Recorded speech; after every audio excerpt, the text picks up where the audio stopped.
Nicht viele können von sich behaupten, dass sie bereit wären, sich zum Wohle eines anderen Menschen zu opfern. Erst recht nicht für eine Person, die sie nicht einmal kennen.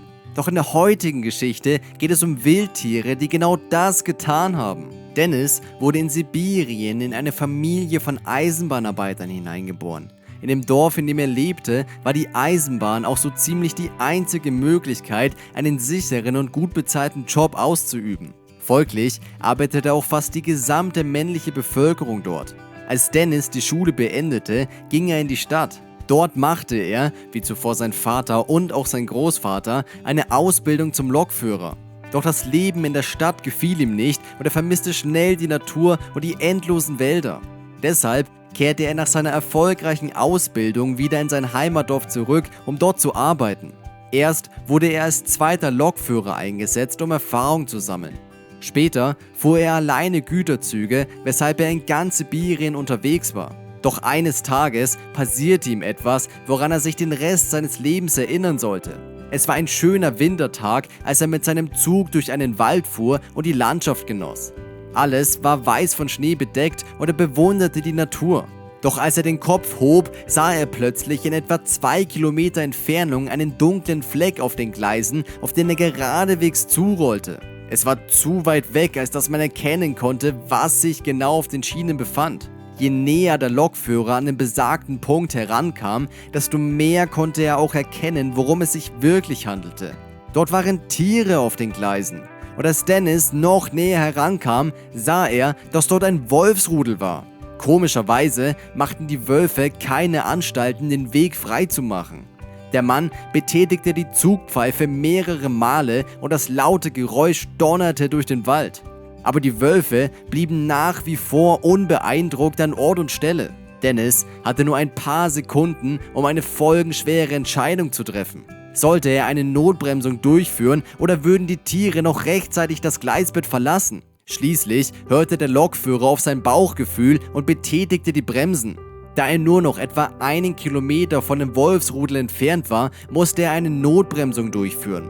Das laute Quietschen der Räder brach die Stille im Wald und das tonnenschwere Gerät begann langsamer zu werden.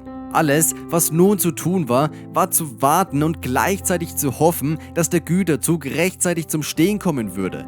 Denn die Wölfe waren nach wie vor am selben Fleck. Dennis schloss seine Augen. Er wollte nicht sehen, wenn er die Wölfe erfassen würde.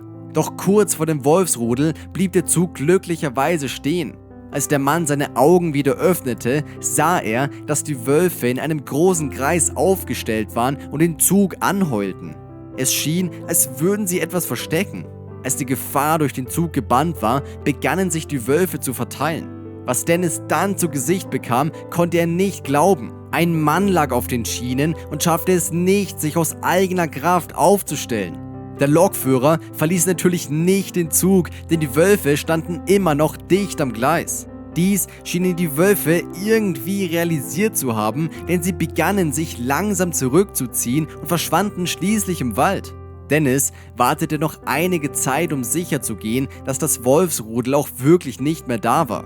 Dann verließ er den Führerstand und sprang aus dem Zug. Anschließend rannte er zu der Person auf dem Boden. Als er näher kam, war er überrascht, denn er kannte den Verunglückten. Es war ein älterer Mann von etwa 70 Jahren, der in der Gegend lebte und seit Dennis denken kann, dort als Jäger arbeitete. Nun lag er auf den Gleisen und konnte nicht mehr aufstehen. Als sich Dennis über den Mann beugte, erkannte er, dass seine Hände und Füße mit Handschellen an den Gleisen festgemacht wurden. Es stellte sich heraus, dass örtliche Wilderer beschlossen hatten, sich einem Mann zu rächen, weil dieser ihnen die illegale Wilderei nicht erlaubte. Somit rettete er viele Wölfe vor deren Gewehren und fiesen Wildtierfallen.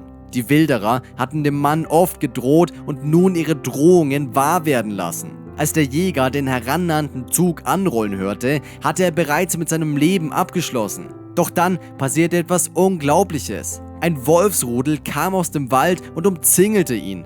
Zunächst dachte der Mann, dass sie ihn womöglich fressen würden. Doch genau das Gegenteil ist eingetroffen. Sie beschützten den Jäger. Selbst als der Zug herannahte, wichen sie nicht von dessen Seite und riskierten ihr Leben für ihn.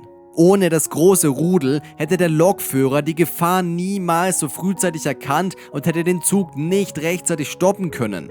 An diesem Tag kamen die Wölfe demjenigen zur Hilfe, der sie über Jahre hinweg vor etlichen Personen beschützt hatte. Ist das nicht erstaunlich? Eine mindestens genauso erstaunliche Geschichte ist die von dieser schwangeren Frau, die in einem Wald von einem Wolfsrudel umzingelt wurde. Die Geschichte dazu erfährst du hier.